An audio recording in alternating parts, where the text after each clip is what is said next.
Welcome back, everyone. Drift into dreams beyond the stars.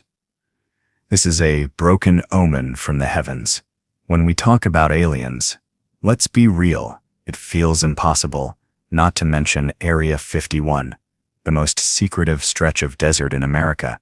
So what do you think is hidden inside? Is it only a high-security test site? Or is it the ultimate vault for something not from this earth? You decide. Drop your thoughts in the comments. Now let's step into America's most famous secret. Chapter 1. The Desert That Holds Secrets. Area 51. You've heard the name. You've seen it in movies, read it in headlines, whispered in late-night theories. Say it, and most people picture one thing. Aliens. Flying saucers. Government secrets buried in the desert. But what if I told you the truth is even stranger than the stories? Like every mystery, it begins with a place. Why did the U.S. government pick Area 51's Groom Lake, Nevada, as one of its most guarded and hidden spots?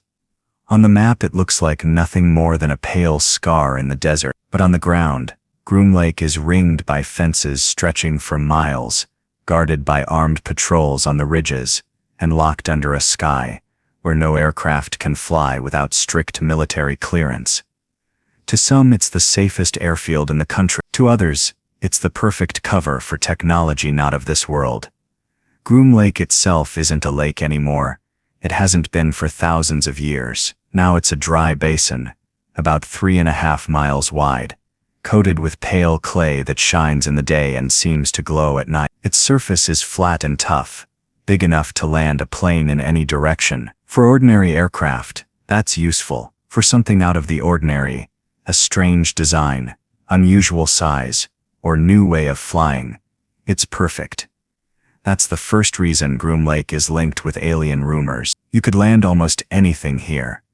A disc as big as a jet, a silent craft with no wings, or something so delicate it couldn't touch a regular runway. The lake bed can handle it all, and the mountains around it keep it hidden. Natural walls ring the area, blocking most view. The few spots where you can see it are miles away, and they're always watched. Patrols are ready to intercept anyone who hangs around too long. Between the ridges and the base lies open desert, no trees, no cover. Anyone coming close can be spotted from miles away. Above Groom Lake, the skies are locked down too. Airspace R4808. North is off limits to everyone but approved military flights. Civilian pilots who wander too near are warned instantly, sometimes even escorted away. No camera in the sky ever captures what goes in or out of the lake bed. The rule is simple. If it's flying above Groom Lake, it's there on purpose, and you're not meant to see it. Other test ranges exist across the U.S., but none are sealed off as completely as this one. For those who believe in the alien connection, this is the point that matters. If the government had recovered something extraordinary, a craft from another planet, there are only a few places it could be stored and tested without risk of exposure. Groom Lake checks every box: vast space, natural isolation, and an environment built for handling large, unusual objects. It's not just the lake bed. The base's edge has grown over decades, with hangars long enough to conceal passenger jets, and others built into the hillsides. Roads cross the lake bed to points that appear to end abruptly. Rumors persist that these lead underground to hangars or chambers carved beneath the desert. If true, it would mean craft could be moved in total secrecy, never exposed to open air. Even within the military, Groom Lake runs on extreme compartmentalization. Workers are flown in daily from Las Vegas on unmarked planes. They're assigned to specific zones and told only what's necessary for their task. If alien technology existed here,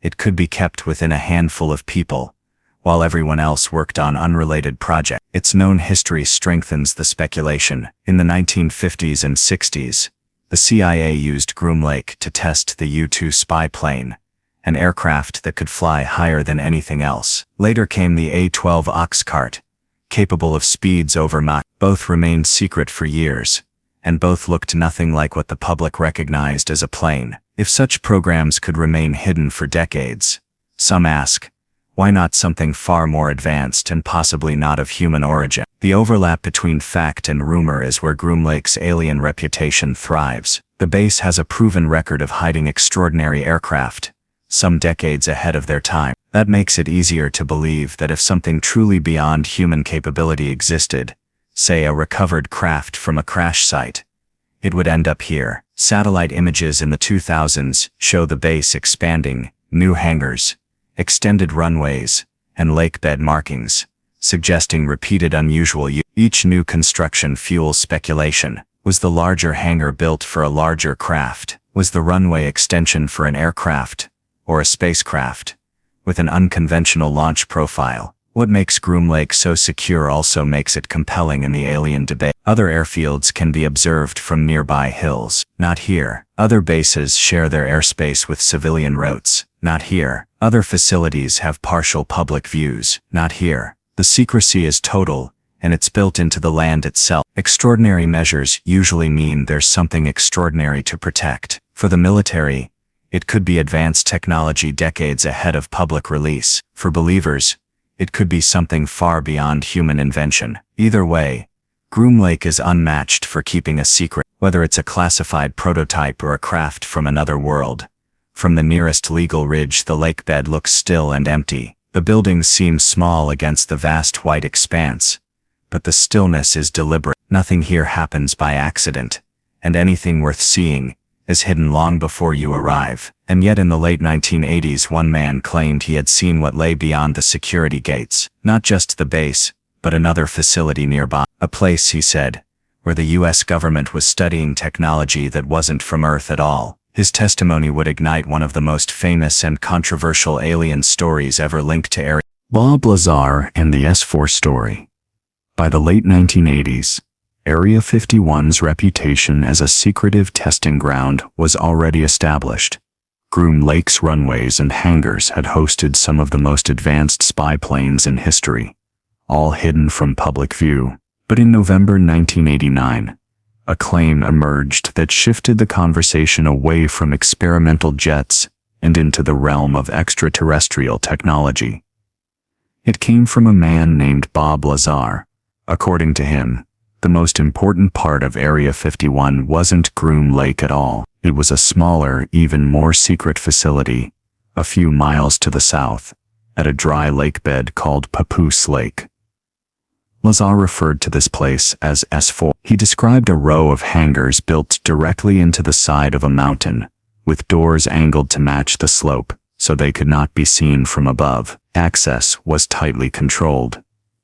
You didn't just walk from Area 51 down to S4. Lazar said personnel were flown into Groom Lake, loaded onto buses with blacked-out windows, and only then brought inside. Even here, in one of the most restricted zones in the country, S4 existed in a category apart. What Lazar claimed to have seen there was unlike anything at Groom Lake. In his account, S4 housed 9 flying craft of unknown origin. Some were damaged, some were intact, but all, he insisted, were not made by human hand. The craft Lazar worked on was a small disc-shaped vehicle he called the sports model. Its outer shell had no seams, bolts, or welds.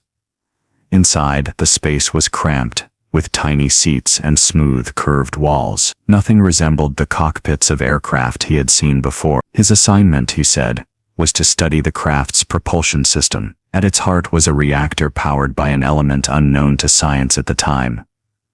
Element 115. Lazar claimed it could generate a gravitational field, bending space-time to move without wings, jets, or propellers. In his words, it didn't fly by going faster, it traveled by bringing its destination closer. For believers, S4's alleged existence fit neatly into the Area 51 framework. Groom Lake was the flight test center. S4 was the vault where the craft were stored and studied. The hills around Papoose Lake hid the hangars from view, and even satellites would struggle to detect them. Geography itself became part of the security system. Lazar described security at S4 as beyond anything he had experienced. Armed guards monitored every hallway. ID badges were scanned at each checkpoint. Work was compartmentalized, so no one had access to the entire project. Lazar saw only what he needed for his role, but even that, he said, was enough to convince him the craft was not from Earth. Part of his account included technical briefings he claimed to have read,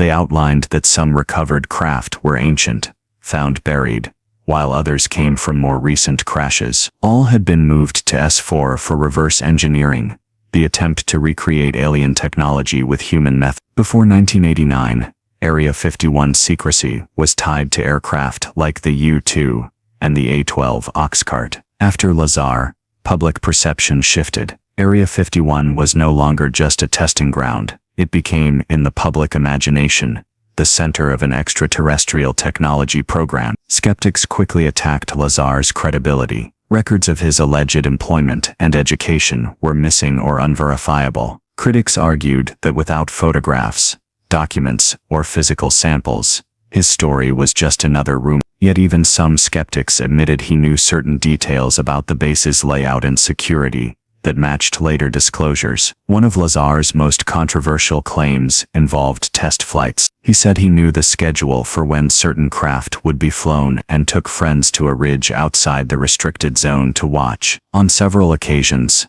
they reported seeing bright lights performing sharp turns and rapid accelerations over the desert, maneuvers inconsistent with known aircraft. Eventually, security personnel, according to Lazar, discovered these outings, and he was removed from the program. The most enduring part of Lazar's story remains Element 150. When he first spoke about it, the element was purely theoretical. In 2003, scientists synthesized Muscovian, a version of Element 115, but it was unstable, decaying in less than a second. Supporters argue this does not rule out a stable isotope existing naturally, as Lazar described. Skeptics counter that the instability proves it couldn't be used as fuel. The debate remains open. Whatever the truth, Lazar's story injected new energy into the Area 51 legend. It gave specific numbers of craft, descriptions of facilities, and technical claims that could be argued, investigated, and retold. It also introduced a layered secrecy model: Groom Lake for operations, S-4 for deep storage. Satellite images of Papoose Lake show nothing unusual, just a dry basin and surrounding ridges. Supporters say that proves effective camouflage. Skeptics say it proves there's nothing there. Either way, the absence of proof has only kept the mystery alive. Lazar still stands by his account more than 30 years later. He insists he worked on alien technology, that S-4 exists, and that the government holds craft not made by human hand. For believers, he is a whistleblower who risked everything to reveal the truth. For doubters, he is the man who built the most enduring UFO myth of the modern era. But even if his credibility is debated, his story reshaped how people view Area. It suggested that within its already secretive walls, there may be another layer, the one that truly matters. And if S-4 is real, then somewhere inside Area 51's guarded perimeter, behind the mountain face at Papoose Lake, sit the very craft Lazar described. In the next chapter, we step inside those hangars, at least through the words of those who claim to have seen what rests under the tarps. Shapes unlike anything ever built for our sky. Alien craft hidden inside Area 51. Ahead, under heavy tarps, are shapes that don't match the profile of any known aircraft.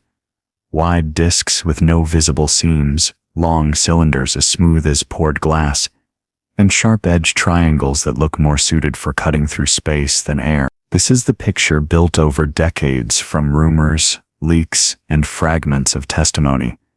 The idea is simple but staggering.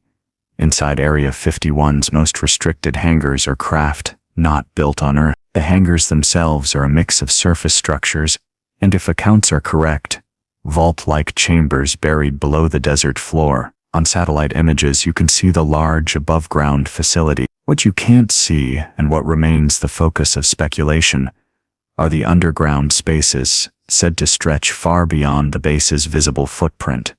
Witness accounts vary in detail, but not in tone. Some describe craft no bigger than a compact car, metallic, but unusually light to the touch, with surfaces that refract light, as if the metal itself were active. Others recall massive cigar-shaped vessels, the length of passenger jets, resting silently in shadowed bay. More detailed testimonies describe features that make no sense for human crews: seats far too small, control surfaces with no switches or buttons, and windows that cloud over or go transparent with a simple gesture. Where exactly these craft are stored depends on who you ask. Some researchers point to the southern edge of Groom Lake, close to the primary runways, logical for test flights.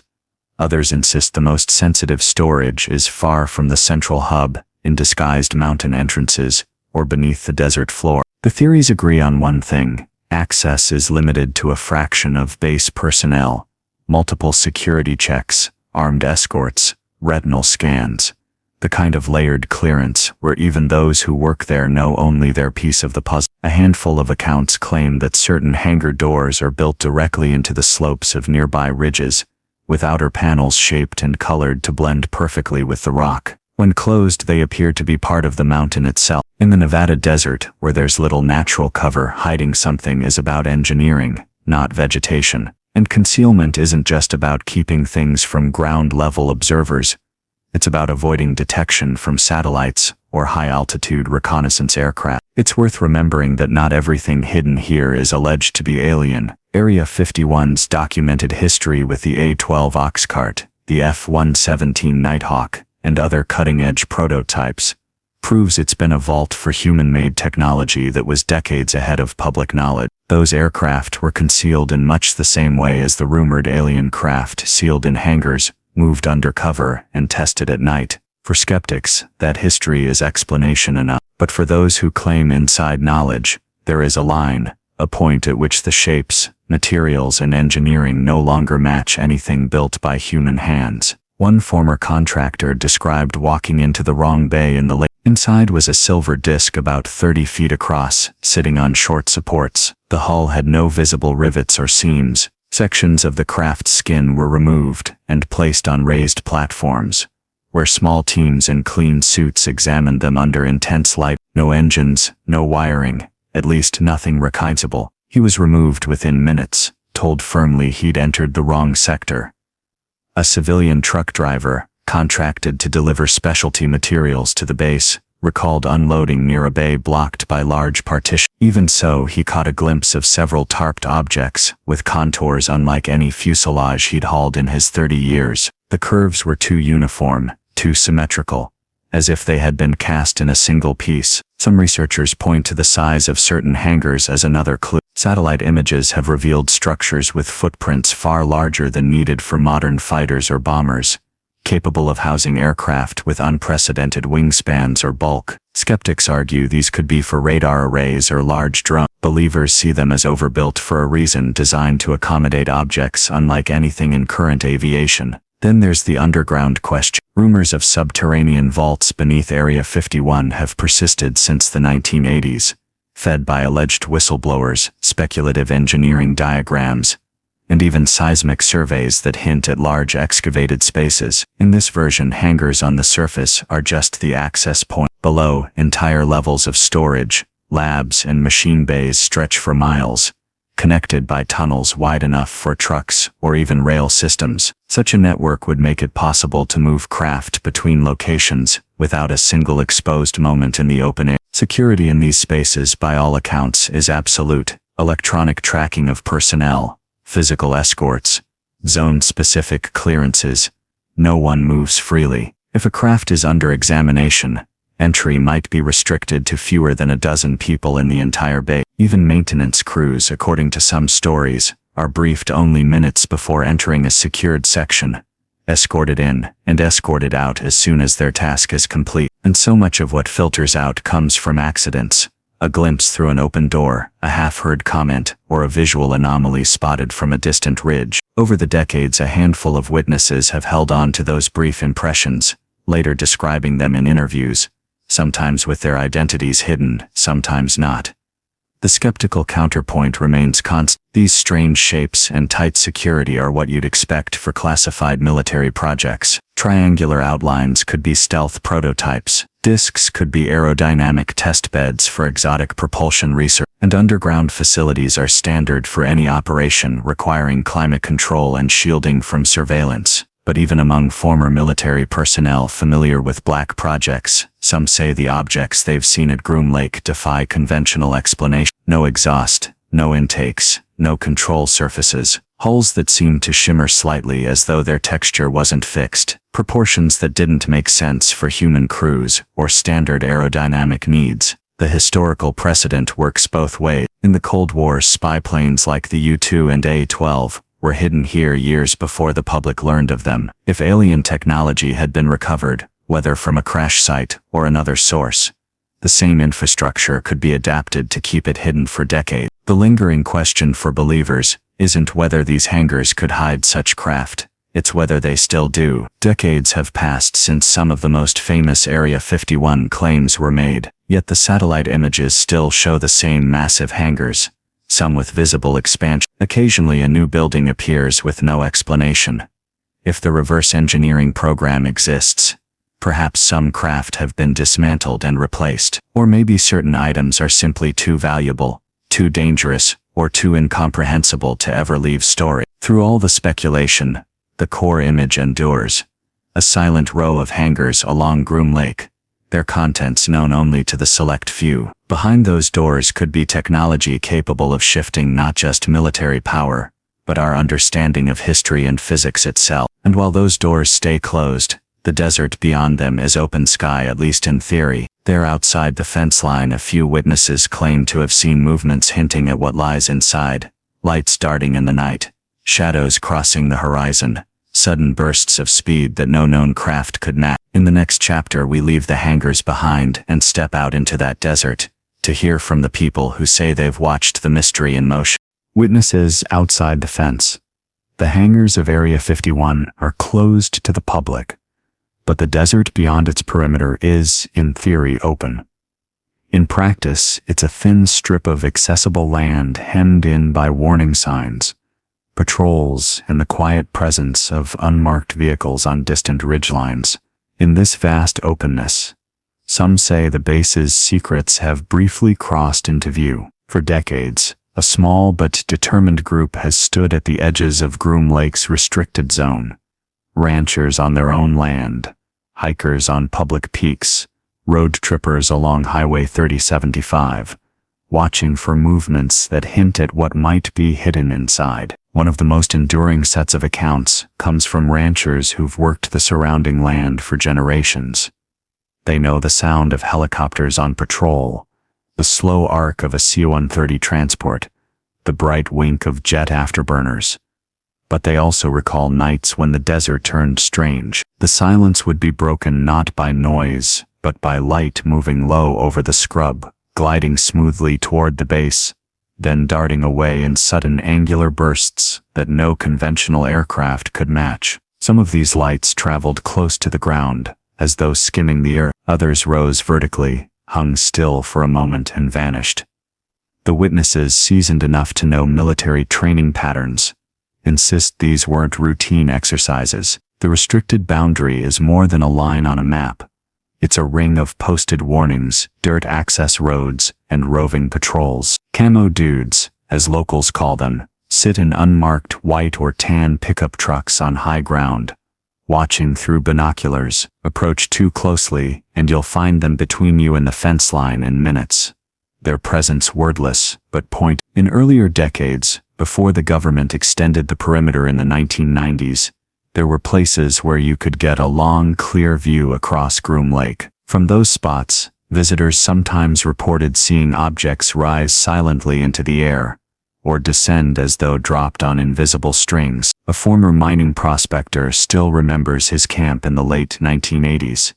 He'd pitched his tent on public land, with a partial line of sight to the southern edge of Groom Lake. One evening, as the last light faded behind the hills, he noticed movement against the twilight. A dark shape, oval and flat, gliding rather than flying. A faint bluish glow traced its outline. It hovered for a few seconds, drifted forward, and slipped behind a ridge. Minutes later, the low thump of helicopter rotors swept the area, searchlights playing over the ground as if looking for something or someone. Other encounters have been paired with an unmistakable message from the base. In the early 1990s, a group of friends hiked to a known observation ridge north of Groom Lake. They'd barely settled into position when a light appeared above the base, rising fast before halting midair. It pulsed once, twice, then shot upward at an impossible angle, gone in an instant. Within minutes, 2 military trucks arrived on the dirt road below, stopping exactly between the group and the base. No one approached, no words were exchanged, but the message was clear. Some stories involved not just eyes but camera. A Las Vegas man made multiple trips in the early 2000s with a high-powered zoom lens, hoping to photograph classified aircraft. On one trip, he claimed he caught a metallic diamond-shaped object hovering over the main runway. The craft reflected the morning sun in a way that made its edges shimmer. Before he could take more than a few frames, 2 security vehicles appeared from opposite directions. He was questioned, his film taken, and he was escorted back toward U.S. Skeptics will note that Area 51's long history with experimental aircraft makes all of these accounts explainable without aliens. Stealth drones, radar test beds, and prototype fighters could easily appear strange to the untrained eye, but many of the people who've spoken out aren't untrained. Ranchers, former military personnel, and experienced pilots, people who have spent lifetimes around aircraft, have reported seeing shapes without wings, propulsion systems or flight behaviors that fit known design. Some describe craft moving so slowly they seem to ignore gravity, hanging in place even when wind swept through the valley. Others mention flashes of movement so fast they could barely follow them, as if the object had simply jumped from one point to another. A few accounts tell of massive silhouettes crossing the night sky in utter silence, blotting out stars before slipping away. One particularly striking account came from a man driving the extraterrestrial highway, and he pulled over near a mile marker to stretch his legs when he spotted 3 glowing orbs over the southern mountains. They formed a loose triangle, moving together in perfect synchronization. Then, with no sound, 2 vanished instantly. The third shot upward, fading into the night until it became another point of starlight. Minutes later, a convoy of military trucks sped past his parked car, heading toward the base's southern perimeter. In the early days, watchers had easier access to high vantage points. Freedom Ridge and Whitesides, both popular for clear, distant views, became pilgrimage spots for UFO enthusiasts in the late 1980s. But as interest in the base surged, so did security. By the mid-1990s, both locations had been absorbed into the restricted zone. Officially, the closures were for safety and national security. Unofficially, it meant 2 of the best public observation posts were gone. Today, the last legal high point is Tikaboo Peak, a grueling hike of more than 3 miles over rough terrain, carrying water, gear, and the knowledge that you'll be watched the moment you set up optics. Even from there, the view is distant, the base, a small cluster of shapes on the horizon. But the dedication of those who still make the climb says much about the pull of this mystery. For believers, the goal is simple: catch even a glimpse of the extraordinary. A brief sighting, a silver shape against the blue sky, a sudden light over the runway, is worth hours of watching in the desert heat. For others, the appeal is the challenge itself, standing on the edge of the forbidden, scanning the horizon with binoculars, knowing they're part of a tradition stretching back decades. Even when nothing unusual is seen, the experience leaves an imprint. The sweep of the dry lake bed, the stillness between gusts of wind, the distant hum of unseen aircraft. It all feels like the surface of something deeper, and every so often, someone leaves with more than a feeling. They leave with a moment burned into memory, a shape that rose vertically without sound, a glint of metal catching the last light, a formation of lights breaking apart and vanishing into nothing. For those who've had such moments, the questions linger. What was it? Why was it there? Was it a test of human technology so advanced it defies public understanding, or was it something retrieved from elsewhere, being flown in the only sky the government trusts to keep its secrets? Whatever the truth, these fleeting sightings connect directly back to the base itself. The same sealed hangars, hidden bays, and rumored underground chambers described in the last chapter. No matter how much security expands, no matter how the perimeter shifts, a few seconds of the unexplained sometimes slip past the curtain. And if those seconds are all the outside world will ever see, then the rest of the story must lie within. In the next chapter, we follow the claims that what sits above ground is only part of the picture, that beneath the desert's pale floor is an entire hidden world of tunnels, vaults, and laboratories, where the technology glimpsed in the skies is stored, studied, and perhaps even replicated. Theories of alien technology storage. If Area 51 really houses alien craft, the question quickly becomes, where are they kept? And how are they studied? For decades, witnesses, whistleblowers, and researchers have pointed to a consistent theory that beneath the visible runways and hangars lies an entirely separate world, a network of underground vaults, laboratories, and tunnels, designed not just to hide technology, but to keep it under the control of only the most trusted personnel.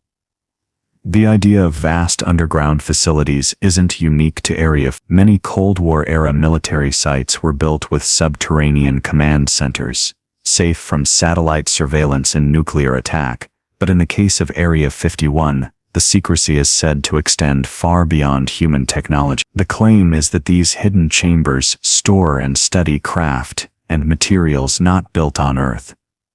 Accounts from alleged insiders paint a picture of an almost clinical environment. The main access points, they say, are hidden within ordinary buildings. An elevator ride, heavily guarded and controlled by multiple forms of ID verification, takes personnel deep below the desert floor. There, wide corridors lead to labs where sections of recovered craft are studied piece by piece. One of the most repeated elements of these stories is compartmentalization. Workers are assigned to a single component or project, and are rarely told how their piece fits into the whole. An engineer might spend years analyzing a material's conductivity without knowing whether it forms part of a propulsion system, a hull, or something else entirely. The theory is that no one, except perhaps a handful of project leaders, ever sees the entire craft assembled in one place. Some of these theories have roots in claims made by individuals like Bob Lazar, who described working at a separate facility called S-4, allegedly south of Area 51. He spoke of 9 distinct flying craft stored in hangars built into the side of a mountain, each slightly different in design. Whether or not S-4 exists as described, the idea of remote or underground storage has remained central to the area. Researchers who've studied declassified maps and geological surveys point to anomalies, areas that appear to have been excavated and refilled, or roadways that disappear into mountainsides with no visible exit. Aerial photographs sometimes show ground patterns suggesting buried structures, though the base has been careful to minimize any obvious signs. Then there are the tunnel rumors. Some believe Area 51 is connected via underground transit systems to other military sites in Nevada and possibly even to facilities in neighboring states. The purpose, they say, is to move sensitive materials, including alien technology, without risk of exposure on the surface. If true, such a network would make it possible to recover a crashed craft anywhere in the western United States and transport it in complete secrecy. Not all theories focus on entire ships. Some suggest the real value lies in the smallest components, materials, propulsion systems, even energy sources. These could be stored in highly shielded vaults, accessible only to specialists with both the clearance and the technical expertise to study them. One persistent claim is that some of these materials react in unusual ways to light, heat, or electromagnetic fields, displaying properties no known human-made substance can match. A few alleged witnesses have described rooms where parts of craft are suspended from cables, as if to isolate them from vibrations or interference. Others mention chambers with atmospheric controls maintaining constant temperature and pressure to preserve delicate alien alloys or systems. In some versions of the story, these rooms are equipped with observation windows, allowing scientists to monitor the object from a distance while remote instruments run tests. For skeptics, these descriptions could easily apply to the testing of advanced but entirely human-made aerospace technology. Experimental stealth coatings, radar-absorbing structures, or exotic fuel systems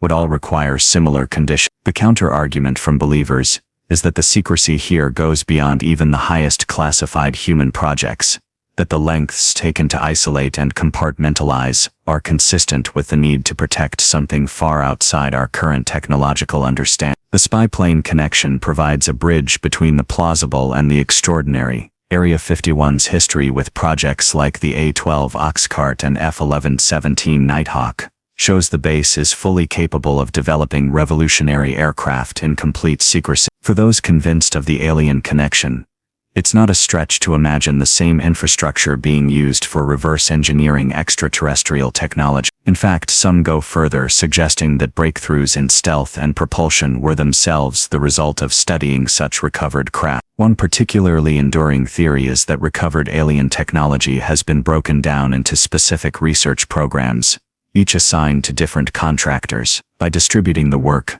no single group has the full picture, making it easier to control leaks and maintain secrecy. This could explain why fragments of unusual materials, allegedly from crashes like Roswell, have surfaced in separate locations over the years, each tied to different aerospace companies. The underground vault theory is often bolstered by reports of unusual security measures. Some whistleblowers describe areas where even high-ranking military personnel are denied entry. Others speak of biometric locks, armed escorts, and strict need-to-know briefings before any access is granted. One former security contractor claimed that certain deliveries to the base required the truck to be sealed before arrival, with the driver never seeing the cargo. Upon reaching the perimeter, the truck was taken over by base personnel and driven inside while the driver was escorted away. There are also persistent rumors of black labs, facilities so deeply buried that they are shielded from seismic detection. These labs, according to some accounts, house the most sensitive work testing propulsion systems, said to manipulate gravity or attempting to activate long-dormant alien power sources. Whether or not such systems have ever been successfully replicated is unknown. For some, the strongest evidence of underground storage is simply the absence of visible activity. Despite decades of rumors, no clear photographs of alien craft at Area 51. If such objects were stored in ordinary hangars, open to the air even briefly, it would be difficult to avoid a single image slipping out. The fact that nothing definitive has been captured suggests to believers that these craft are kept entirely out of sight deep underground. The secrecy has created a unique paradox. The more inaccessible these alleged facilities are, the harder it is to prove their existence. And yet that same inaccessibility is what keeps the theories alive. Every expansion of the base, every new building or security upgrade, is seen as potential evidence that the hidden infrastructure is growing. Skeptics point out that much of the underground facility theory comes from anonymous sources, or second-hand stories. Without physical proof, it remains speculative. Still, the persistence of these claims over decades from unrelated witnesses in different eras keeps the possibility alive in the public imagination. For those who believe, the ultimate question is not whether the technology is stored here but what is being done with it. Is it simply preserved, locked away for study that never leaves the classified realm? Or is it actively being integrated into human designs, quietly shaping the aircraft and systems of tomorrow? As the stories circulate, one thing is certain: whatever lies beneath Area 51 is meant to stay hidden. The base's surface is already among the most restricted places in the world. If the most valuable secrets are underground, then the walls are thicker, the locks stronger, and the chance of an outsider ever setting foot there is near zero. And yet the idea persists that somewhere under the Nevada desert, in chambers lit by cold white light, rest the answers to some of humanity's oldest questions. Machines from another world, materials that defy our science, systems that could change the course of civilization if ever revealed. In the next chapter, the focus shifts from machines to something even more controversial: the claim that Area 51 has not only stored alien technology, but alien bodies. If true, it would mean the desert doesn't just hold the keys to unknown engineering, but the physical evidence of life beyond Earth itself. Alleged autopsies and biological evidence. If Area 51 truly hides alien technology, then the most explosive claim is that it also hides alien life, or what's left of it. The suggestion isn't just that craft have been recovered, but that the beings who piloted them were taken too. For decades, whispers of autopsies and biological storage have circled around the base, fed by leaks, questionable photographs, and the stubborn persistence of insider testimonies. The most famous spark came from the 1947 Roswell incident, where reports of a crashed flying disc quickly morphed into an official explanation of a weather balloon. Yet, in the alternative version of that story, the wreckage included bodies, small, humanoid, unlike anything seen before. While Roswell's debris is often linked to Wright-Patterson Air Force Base in Ohio, many believe the biological remains were eventually moved to Nevada and to the most secure and remote facility available, Alleged witnesses describe climate-controlled rooms buried deep beneath the desert floor, lit by cold white fluorescent light. Inside, stainless steel tables hold sealed containers,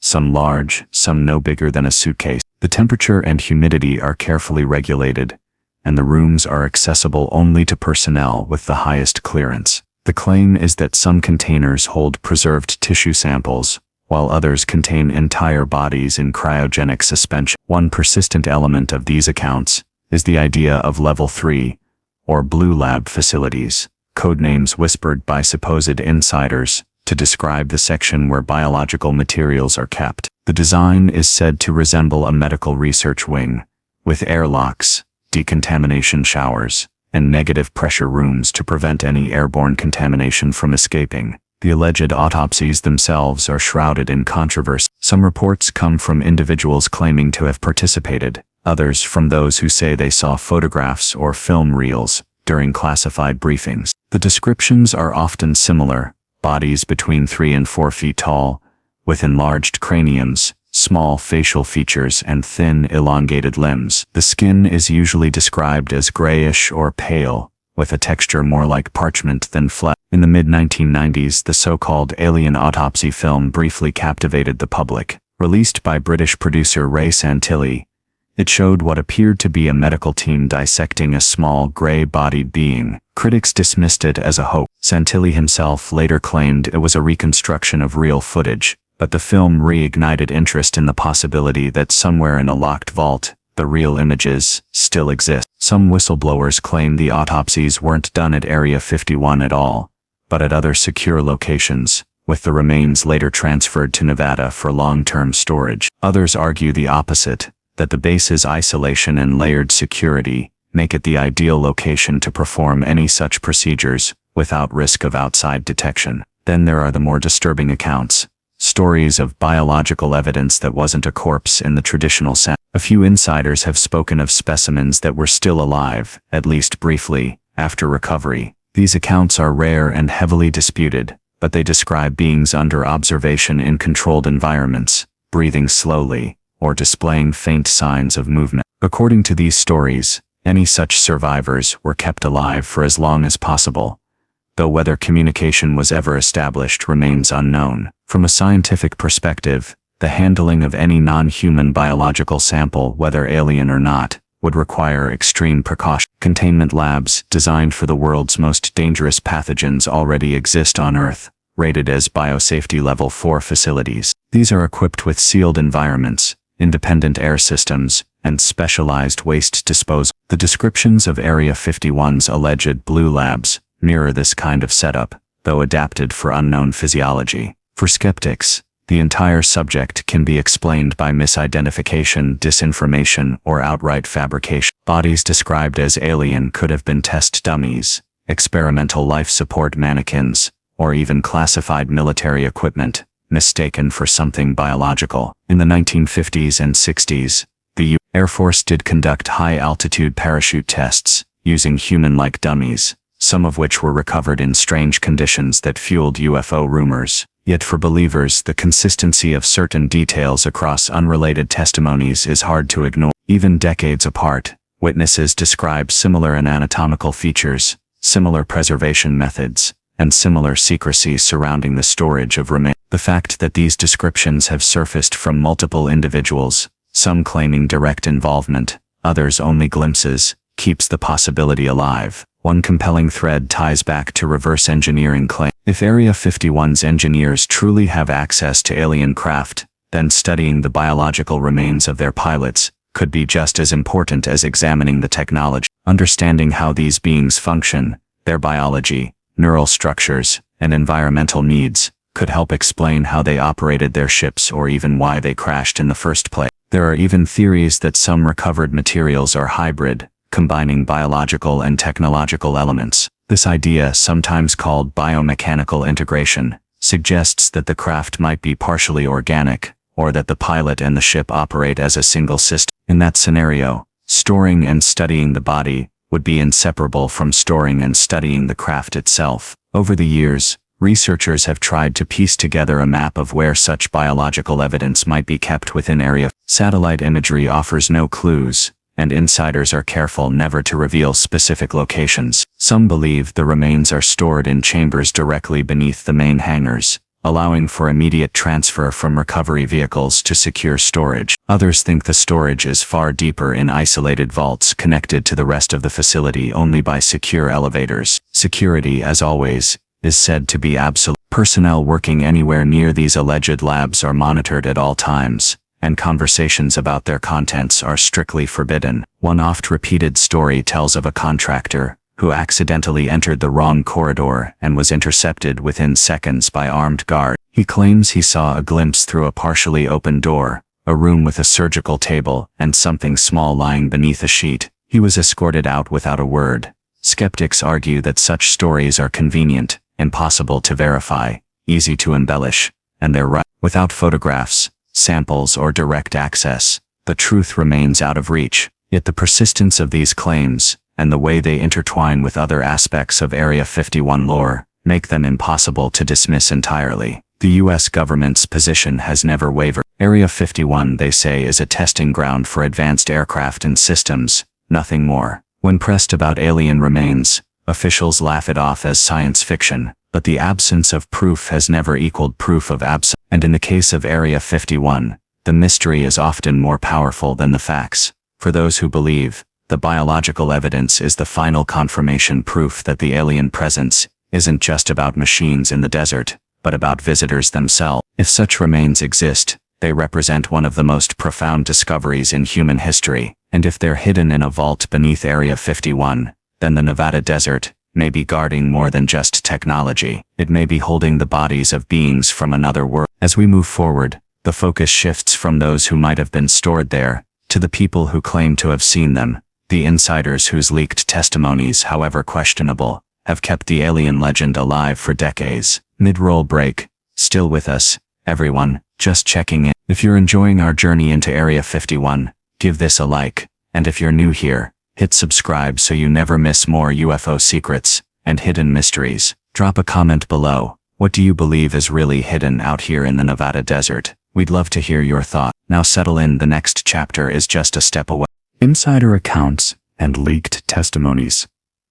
For all the speculation, satellite images, and long-lens photographs taken from the hills, the most compelling Area 51 stories have always come from people who say they've been inside. These are the so-called insiders, engineers, guards, contractors, pilots, who claim to have seen things the public has only imagined. Their testimonies vary in detail, but together they form a picture that for believers is more convincing than any grainy photograph. Some speak openly, attaching their names to interviews and documentaries. Others hide behind anonymity, using scrambled voices or shadowed profiles to protect their identities. A few have spoken only after leaving the United States, believing the distance offers a degree of safety. What they describe isn't just advanced aircraft, it's encounters with craft technology, and in some cases beings that they insist are not of this earth. One of the earliest known leaks came from a man who claimed to have been a radar technician in the late. His job was to monitor the airspace above Groom Lake for any unauthorized intrusion. But on several occasions, he said, the intrusions came from within the restricted airspace itself. Blips would appear on his scope, accelerate to impossible speeds, stop suddenly, then vanish. When he asked superiors about them, the answer was always the same: don't ask again. Security personnel have also shared glimpses into the base's hidden areas. One former guard described being assigned to an overnight post inside a hangar. His orders were simple: remain in the guard booth, do not approach the floor, do not look under the tarps. But curiosity is a difficult thing to suppress. One night while the floor crew was on break, he stepped out and caught a partial view of an object. A smooth, curved hull, with no visible seams or rivets, reflecting the hangar lights in an almost liquid way. Within seconds, 2 other guards escorted him back into the booth. The next day, his assignment was changed. Contractors, the temporary workers who come in to install equipment, handle shipments, or maintain systems, often have the most fragmented testimonies. They aren't briefed on the larger picture. They see only one corner of. A truck driver might deliver sealed crates, noticing their unusual weight or balance. An electrician might be led through a maze of corridors, realizing later that their route was designed to prevent them from knowing the true layout. Each sees just enough to know something unusual is happening, but never enough to prove it. One particularly striking account came from an avionics specialist who worked on what he was told was a foreign technology evaluation program. The object he was assigned to examine had no familiar wiring, no recognizable components. Instead, its interior was made of curved, seamless panels. Touching certain spots would cause lights to appear in patterns, though no power source was visible. He concluded that it was some kind of control interface, but for whom, and for what, he couldn't say. After his brief exposure to the object, he was reassigned to unrelated duties. Not all insider claims involve alien craft directly. Some speak of unusual materials, metals that are feather-light but can't be cut with standard tools, or alloys that remember their shape.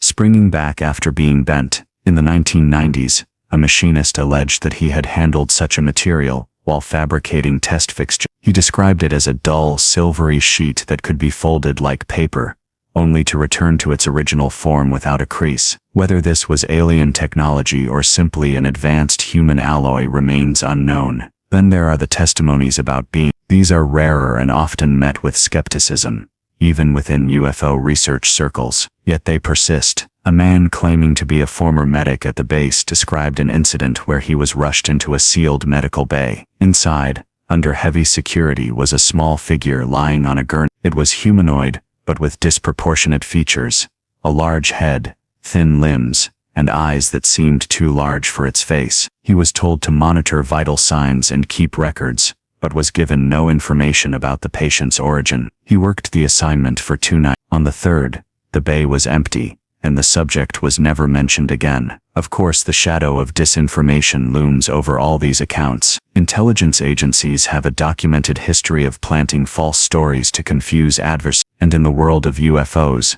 this tactic is particularly effective. By mixing truth with fabrication, they can discredit genuine leaks or test public reaction to certain ideas. Some researchers believe that at least part of the Area 51 mythology was intentionally cultivated this way, creating a smokescreen to protect actual projects. Still, the consistency of certain details across decades suggests that not everything is invented. Descriptions of hangar arrangements, security protocols, and the behavior of unidentified craft often align, even when the witnesses never knew each other. That overlap is what keeps researchers engaged. The sense that beneath the noise of hoaxes and exaggerations, there is a signal worth following.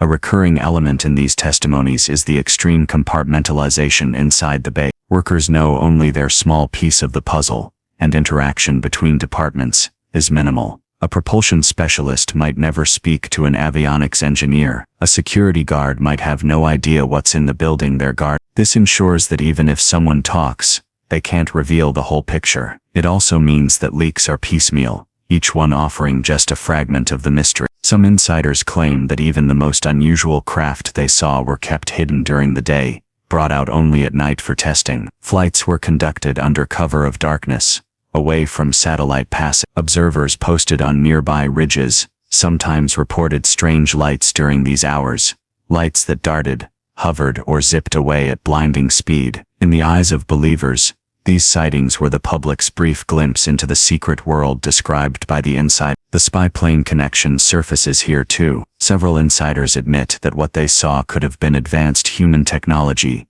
prototypes decades ahead of public knowledge, just as the AA-12, but others are adamant that certain craft displayed capabilities beyond anything humans had built.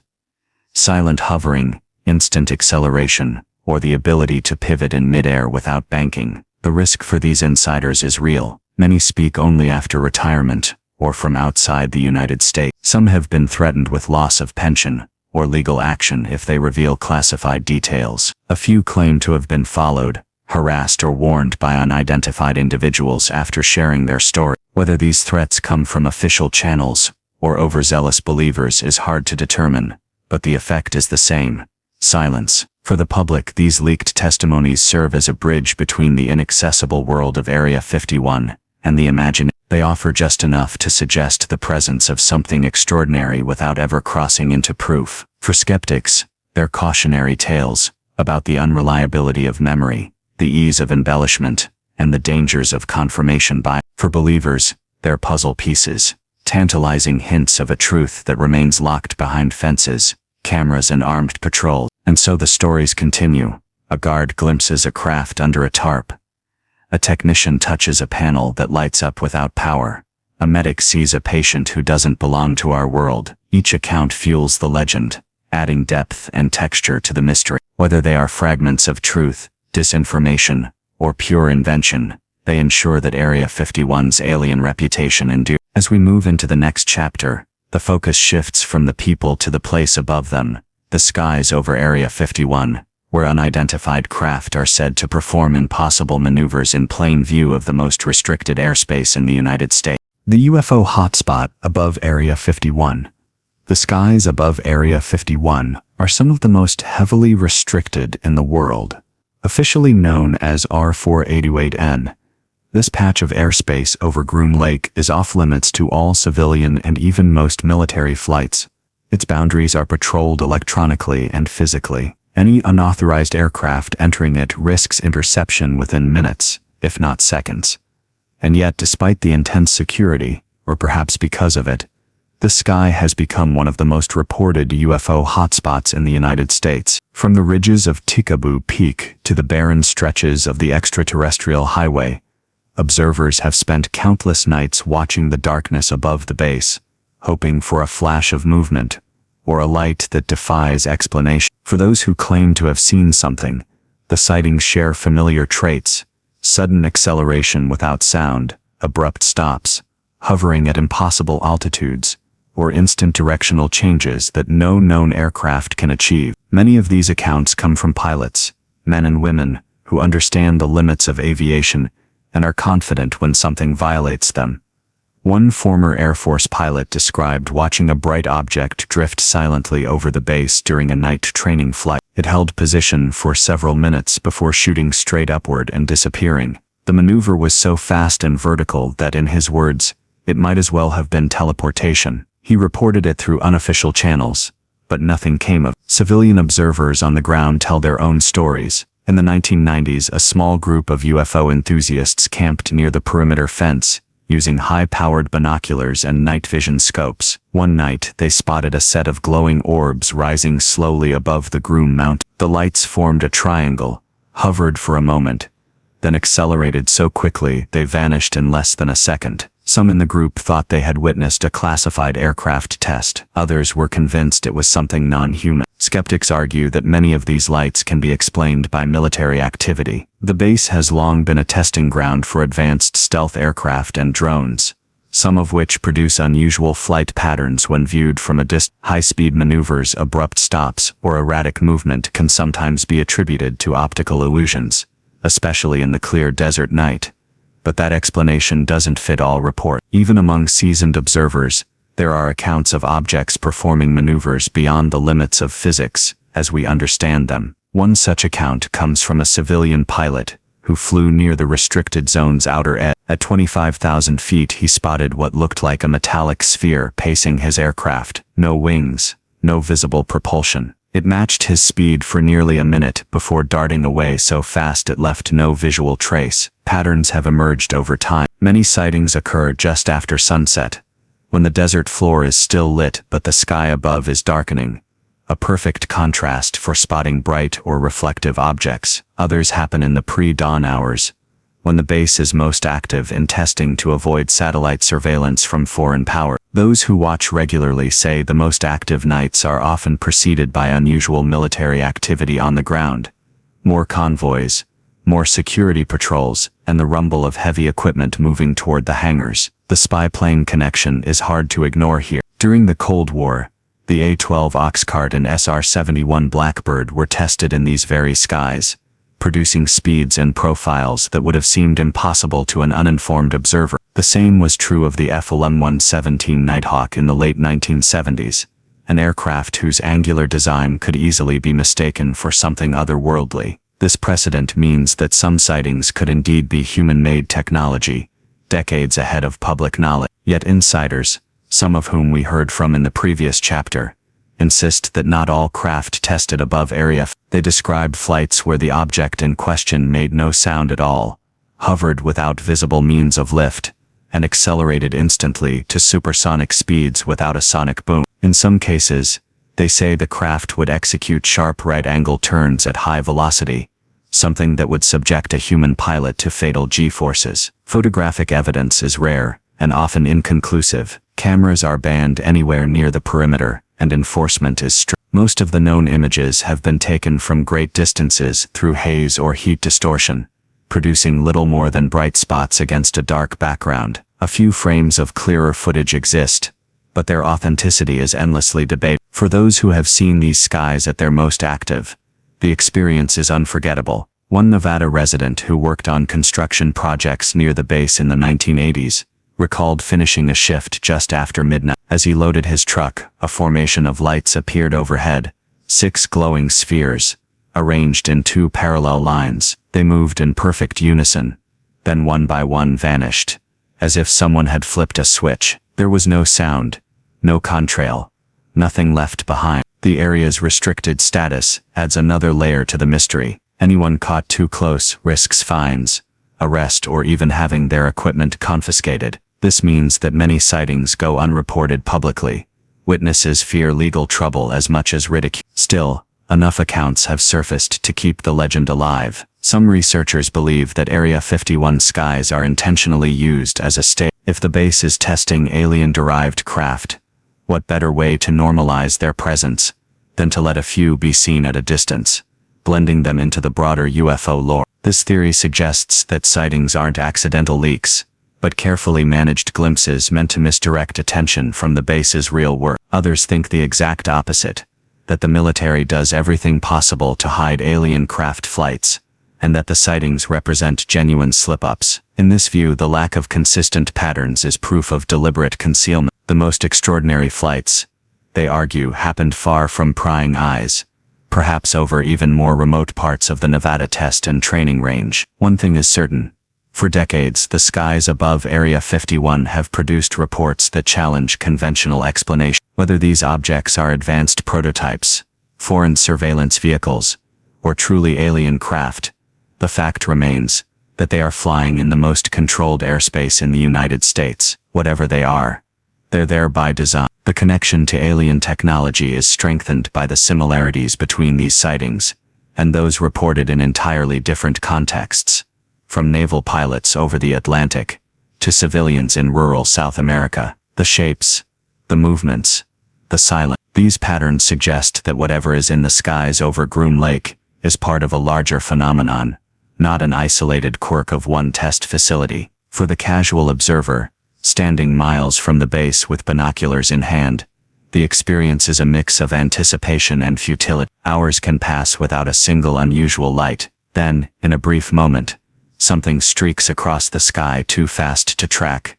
too strange to explain. By the time your eyes adjust, it's gone, leaving only the question of whether you saw something extraordinary or just another classified aircraft. And so the legend grows, fed by fleeting glimpses, whispered insider confirmations, and the knowledge that whatever flies in those skies is seen only by those the base allows to see it. The rest of the world waits for clearer proof, knowing it may never come. In the next chapter, we descend from the skies into the laboratories to explore one of the most controversial claims tied to Area 51, a mysterious element said to be the key to alien propulsion itself. The Element 115 mystery. In the early 1990s, the name Element 115 entered UFO lore and has never truly left. It came not from a scientific journal, but from the testimony of a man who claimed to have worked at a facility linked to Area 5. According to him, this mysterious material wasn't just unusual. It was the very heart of an alien propulsion system. The man was Bob Lazar, whose claims we've already encountered in this series. But here, in the context of Area 51, his most enduring contribution is the assertion that a stable form of element 115 was being used to power craft not built on Earth. He said he saw it firsthand, small wedges of metallic substance, handled under strict security, capable of generating gravitational fields when properly configured. To understand why this claim caused such a stir, it's worth noting that at the time, element 115 had never been synthesized, let alone stabilized. In fact, it wasn't until 2003, more than a decade after Lazar's statements, that scientists in Russia officially created the element, now known as moscovium, but the laboratory version was highly unstable, decaying in less than a second. Lazar insisted that the version he encountered was stable, and not of human origin. He described the material as a dull, heavy metal, dense in a way that suggested unusual atomic structure. In his account, each piece was small enough to fit in the palm of a hand, stored in protective containers to shield handlers from radiation. When placed inside a reactor-like device, the material allegedly produced a distortion of space-time itself, allowing a craft to manipulate gravity. This, Lazar said, was the reason the objects he saw could hover silently, accelerate instantly, and make right-angle turns without inertial stress. The idea sounds like science fiction, and for many scientists, that's exactly what it is. The instability of known element 115 isotopes is well documented. Under conventional physics, a stable form would require entirely different nuclear property, but that hasn't stopped speculation that if extraterrestrials possess far more advanced technology, they could have discovered or manufactured such a variant. For believers, the coincidence is striking. Lazar named an element that didn't officially exist yet, and years later scientists confirmed its place on the periodic table. Skeptics counter that predicting higher-numbered elements is straightforward. Their existence is implied by the periodic table itself. The challenge is producing them. And in that sense, Lazar's prediction may simply have been a guess that happened to align with later research. Inside UFO research circles, element 115 has taken on an almost mythical status. It represents the possibility that alien technology operates on principles we don't yet understand, principles that could rewrite the laws of propulsion and energy. In this narrative, Area 51 becomes not just a storage site for alien craft, but a laboratory where the very fuel of those craft is studied, tested, and perhaps even replicated. Some accounts from alleged insiders support this idea indirectly. One former contractor claimed to have seen a reactor core in a secured lab, a spherical device, emitting a faint blue glow with no visible wiring or fuel lines. Technicians worked in sealed protective suits, monitoring readouts that displayed gravitational distortion. While he was never told the material's identity, the descriptions have fueled speculation that it was powered by the same substance Lazar described. Other rumors focus on transportation. If element 115 exists in stable form, moving it from a crash site to a secure facility would be an operation of extraordinary secrecy. Such a material would be dangerous to handle, valuable beyond measure, and irreplaceable if lost. Some researchers believe that specially shielded containers have been seen arriving at Area 51 under heavy escort, the kind of operation that suggests something far more significant than standard military cargo. Then there is the question of origin. Where exactly would such a material come from? If Lazar's story is true, the supply at Area 51 was limited. Perhaps only a few hundred grams in total. He speculated that it might have been harvested from the wreckage of alien craft, possibly from multiple crashes over decades. Others suggest it could have been mined or manufactured off-world, in an environment with the right cosmic conditions for stable isotopes to form. Skeptics remain firm. To them, the instability of moscovium is a closed case. The notion of a stable version, they argue, would require rewriting nuclear physics, an extraordinary claim without extraordinary evidence. And in the absence of physical samples, element 115 remains a story, not a discovery, but the story has staying power. Even mainstream coverage of UFO topics often mentions element 115 when discussing Area 51, in part because it offers a tangible detail amid a sea of vague sightings and anonymous testimony. Whether real or imagined, it's a piece of the puzzle that people can picture: a metallic wedge locked away in a vault, the key to propulsion systems beyond our comprehension. The military has never acknowledged possessing such a material. Officially, element 115 exists only in the laboratory, in fleeting bursts that vanish in less than a blink. But the secrecy surrounding Area 51 leaves plenty of room for doubt. If stable element 115 were real, there would be no better place to keep it than in the most restricted facility in the United States. The spy plane connection appears here too, though in a different form. Just as the base has long tested advanced aircraft years ahead of public knowledge, it could, in theory, be working on propulsion methods decades or centuries ahead of anything we understand. In that sense, element 115 is not just a fuel source, but a symbol of the leap from human innovation to something entirely alien. For some, the strongest argument in favor of the claim is not the science, but the secrecy. If the military had nothing unusual to hide, why not allow independent verification? Why not let scientists examine the material? The continued refusal to address the question directly only deepens suspicion. Even within the UFO community, opinions are split. Some treat element 115 as the smoking gun, the single piece of evidence that could validate decades of rumors about Area 51. Others see it as a distraction, a detail that captures public imagination, while diverting attention from more verifiable aspects of the phenomenon. And so, like many pieces of the Area 51 puzzle, element 115 remains suspended between possibility. It's either the most significant technological discovery in human history, or an elaborate myth built on coincidence and secrecy. What's certain is this: the story of element 115 fits perfectly into the larger legend of Area 51, because it embodies the same qualities: secrecy, advanced technology, and the suggestion of alien origin. Whether it's a real substance locked away in a desert vault, or a tale crafted to mislead, it keeps the mystery alive. In the next chapter, we turn our eyes back to the ground, where strange lights and movements over Groom Lake have fueled speculation for decades. Some may be spy planes, others experimental drones, but a few, if witnesses are correct, move in ways no human craft should. Strange lights over Groom Lake. Night in the Nevada desert can feel infinite. The dry air carries sound for miles.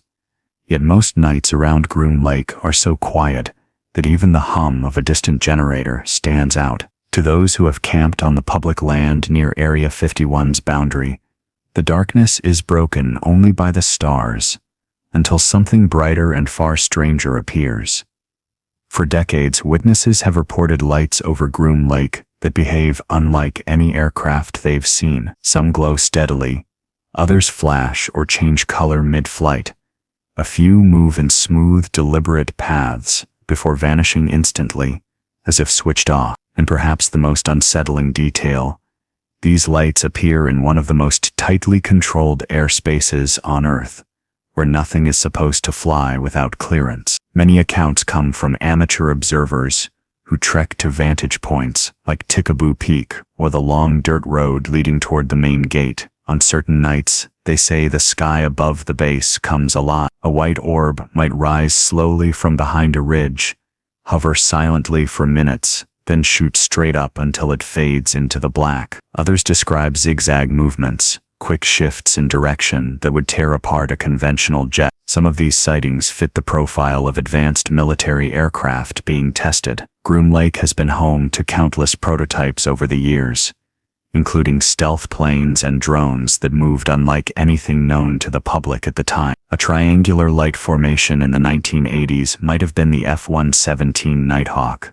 still a secret back then. A sudden burst of speed in the 1990s could match the rumored Aurora spy plane, but not all lights fit those explanations. Several observers have described objects that make no sound at all, even at close range. One group camping on public land near the boundary claimed they saw a glowing sphere the size of a car drift over the perimeter fence. It hovered for nearly a minute before accelerating straight toward the stars, leaving no contrail, no sonic boom, just silence.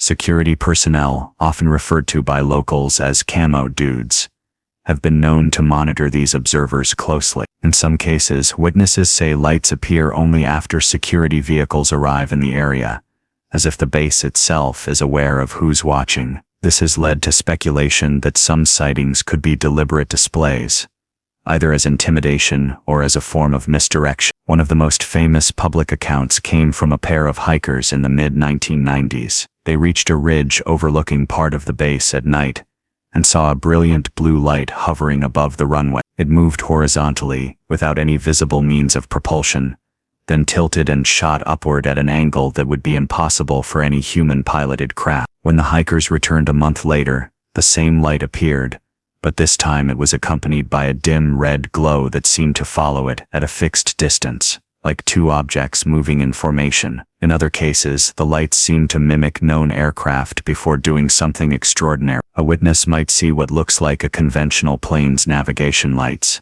only for them to suddenly merge into a single orb and vanish. This blending of the ordinary and the impossible is a hallmark of Groom Lake sightings, leaving even experienced sky watchers unsure of what they've seen. From a strategic standpoint, the skies above Area 51, known as Restricted Area 4108 North, are perfect for testing anything the U.S. military wants to keep secret. No civilian flights are allowed anywhere near it, and the base is surrounded by vast tracts of uninhabited desert. This means that if alien technology were to be flown, there would be no better place to do it without public interference. Some former military personnel have hinted that the lights are part of low observable testing, experiments in propulsion and maneuverability meant to simulate alien craft for training purposes. But others, including a few with aviation backgrounds, insist that certain maneuvers they've seen defy the known limits of physics. One persistent rumor involves lights that appear over Groom Lake during window nights,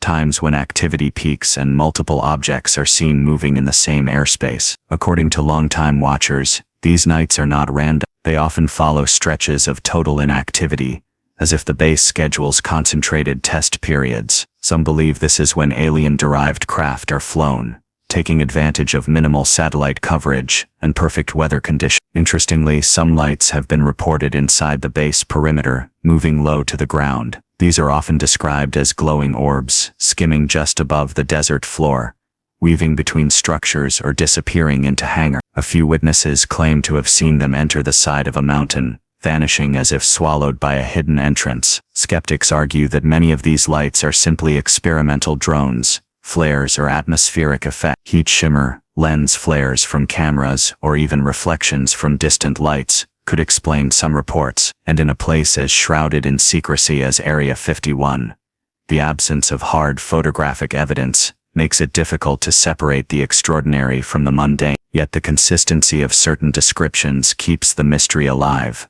The silent hovering, the sudden acceleration without visible thrust, the right angle turns at high speed. These are traits reported not just over Groom Lake, but in UFO sightings worldwide. The difference here is location. This is happening over the very facility most often linked to alien technology. Even among those who lean toward human-made explanations, there's acknowledgement that some sightings are harder to dismiss. If the U.S. is indeed flying craft with such capabilities, it would mean breakthroughs in propulsion, energy and material science, far beyond what is publicly known. And if those breakthroughs came from reverse-engineered alien technology, Groom Lake is exactly where they'd be tested. For the small but dedicated community of sky watchers who return to the area year after year, the draw is irresistible. Most nights yield nothing but the steady glow of the stars and the occasional distant aircraft. But every so often a light will appear, moving with a speed, silence, or precision that doesn't fit the profile of anything in the books. And in that brief moment,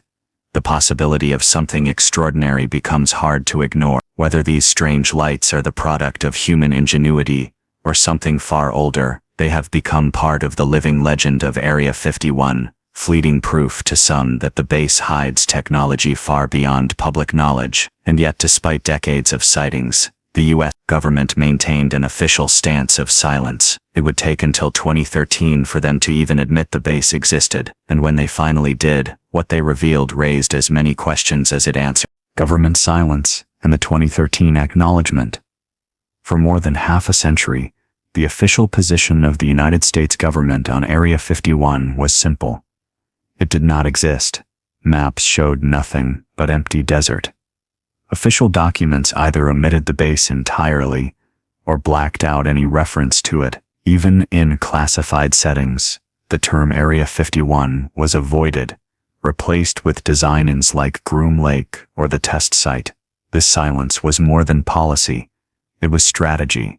By refusing to acknowledge the base at all, officials could sidestep questions about what was being tested there, whether it was cutting-edge spy planes or, as many believed, alien technology.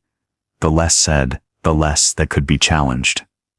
Over the decades, journalists, researchers, and curious citizens filed Freedom of Information Act requests in an attempt to pry loose official records. Time and again, responses came back heavily redacted, or simply stated that no such facility could be confirmed. For UFO researchers, this refusal to even admit Area 51's existence became part of the mystique, proof in their minds that something extraordinary was being hidden, that secrecy had practical roots. During the Cold War, Area 51 was the birthplace of the U-2 spy plane, the A-12 Oxcart, and other reconnaissance aircraft whose missions depended on total surprise. Acknowledging the base would have been an open invitation for foreign intelligence agencies to focus on it, but this same secrecy created fertile ground for rumors. In the absence of facts, speculation thrived. By the 1980s and 1990s, the base's connection to UFO lore was firmly cemented. Whistleblowers like Bob Lazar claimed to have worked on alien craft at a facility tied to Area 51. Tourists and skywatchers camped outside its boundaries, hoping to catch a glimpse of strange lights in the night sky. And still, the government said nothing. Even presidents, when asked directly, tended to dodge the question with humor rather than an answer. Then, in 2013, something unexpected happened in response to a decades-old FOIA request. The CIA released a set of declassified documents. Buried among the pages were maps and photographs that openly identified Area 51 by name. For the first time, the U.S. government officially acknowledged that the base was real. The documents confirmed what aviation historians had long suspected. Area 51 had been used for testing the U-2 and A-12 during the Cold War. They detailed how the remote location and surrounding restricted airspace made it ideal for developing aircraft in secret. But there was nothing in the release about UFOs, alien technology, or anything remotely otherworldly. To some, this was the government finally telling the truth. To others, it was a calculated half measure, a carefully controlled disclosure designed to explain just enough while leaving the deeper mysteries untouched. By admitting that Area 51 existed, officials could appear transparent while steering the conversation toward historical spy plane programs and away from persistent alien rumors. The release also provided a subtle victory for those who had spent years documenting the base's operations from the outside. For decades, official denials had painted them as conspiracy theorists. Now, at least on the question of whether Area 51 was real, they had been vindicated. But for many, this was only the beginning. Because the acknowledgement raised a new question. If the government could keep the existence of a massive facility secret for over 50 years, what could they be keeping from the public? If the hangars at Groom Lake had once hidden planes that were decades ahead of their time, could they also be hiding something not of this earth? Several researchers pointed out what wasn't in the 20s. There were no references to underground facilities, no mention of experimental propulsion systems, no discussion of unusual materials or craft shapes. If such things existed, they remained as hidden as ever. Some saw the release as a test, a way to gauge public reaction to the acknowledgement without actually revealing classified technology. If people accepted the spy plane explanation without too much uproar, there would be no pressure to discuss anything more controversial. The media's reaction to the acknowledgement was telling. Most outlets focused on the historical value of the documents, running archival photos of sleek black jets and Cold War test flight. UFO researchers noticed that major news coverage almost entirely ignored the base's connection to alien lore, as if the subject itself were too fringe to address in the same breath as official records. Yet outside of the mainstream, the UFO community seized on the moment. If the government had lied, or at least withheld the truth for decades about something as basic as the base's existence, how could their denials about UFOs be trusted? To believers, the 2013 acknowledgement was not the end of the story, but proof that the story was still unfolding. Even now, more than a decade after that release, official references to Area 51 remain rare. Government spokespeople avoid the topic unless directly pressed, and even then, answers are carefully worded. The base continues to expand, with new hangars and structures visible in satellite images, but without explanation. The Acknowledgment solved one mystery while leaving the larger one intact. Area 51 was real, but what was and is happening inside it remains classified. And as long as that secrecy holds, speculation about alien craft, hidden technology, and otherworldly materials will continue to thrive. In the next chapter, we turn to the final question. After all the leaks, sightings, and official denials, what alien secrets might still remain hidden inside Area 51? And will we ever know the true,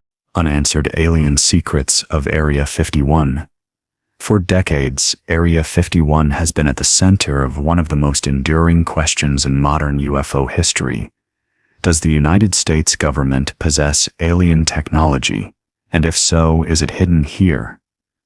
The claims are persistent and detailed. Former contractors and alleged insiders speak of disc-shaped craft with no visible engines or exhaust ports.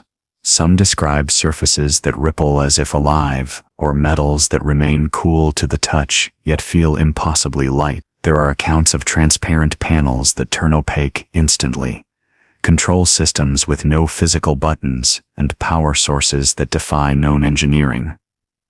According to these testimonies, such objects are kept under the tightest security imaginable. Access is granted to only a handful of personnel, each cleared for specific zones and monitored every moment they are inside.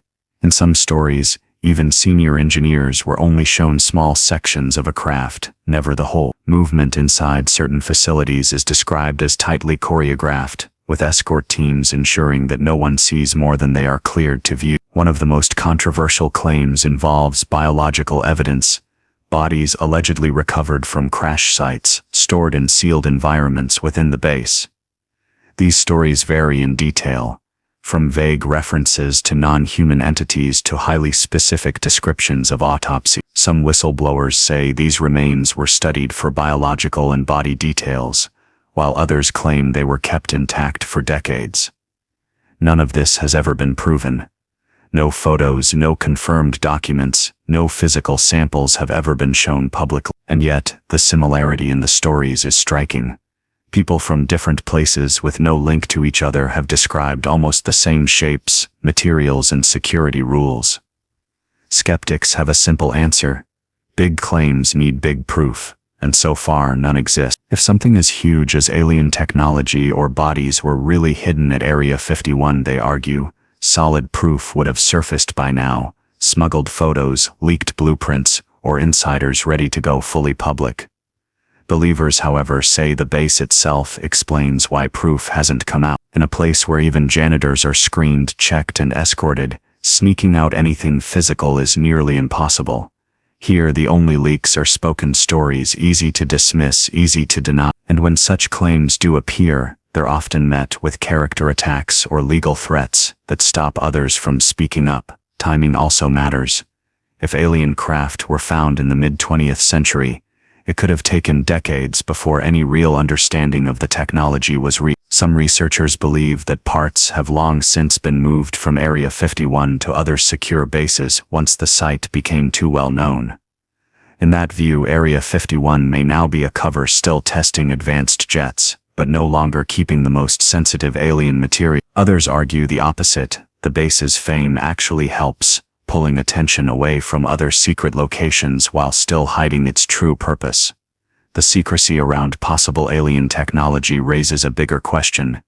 If it exists, why hide it? Some believe recovered propulsion systems could change transportation and energy forever. Stable power, advanced materials, or new engineering methods could reshape the world. Yet, if such progress has happened, the public hasn't seen. Some argue that releasing alien technology could shake economies, ruin energy industries, or spark political chaos. Others say it's about national security, that any edge, no matter how small, must be hidden from rivals. And for the more suspicious, the reason is simpler.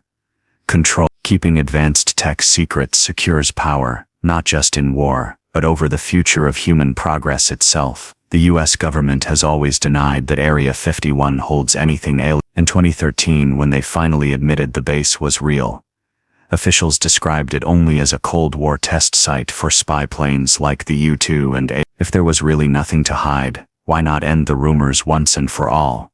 Since then, the base has only grown. Satellite photos show new hangars, longer runways, and more buildings. None of these are explained, but each sparks new speculation. Are they for next-generation military projects, or do they still hide something beyond human science? Even today, strange activity in the skies above Area 51 feeds the alien link. Bright lights, sudden moves, and objects flying at extreme speeds are still reported by watchers outside the base. Some can be explained as secret jets, others don't match any known design. The unanswered alien secrets of Area 51 continue, because the main questions remain open. What's inside those hangars? Were any of the supposed crash site materials ever real? And if so, where are they now? No one outside the highest clearances can say for sure. Those who might know are either bound by lifelong secrecy or too afraid to speak. Those who do talk rarely have solid proof, leaving the public with only rumors, half-truths, and open questions. And so the legend lives on. Area 51 its alien link is unproven but never disproven. Every expansion, every strange light, every anonymous leak keeps the idea alive. Whether the truth lies in a vault under the Nevada desert or scattered across hidden facilities, it still escapes final proof. Until the gates open, the guards step aside and the world sees what's really there. The alien secrets of Area 51 will remain just that, secrets. Thank you for joining us on this journey beyond the fences of Area. Maybe we didn't find proof, but we uncovered something just as powerful. Questions. What's moving under those hangars? What's flying above Groom Lake when no one's watching? And what truth is worth guarding so fiercely in the desert? When you wake, share what you think. We're always listening, even if the government isn't talking. Until next time, sleep well, and dream of broken omens.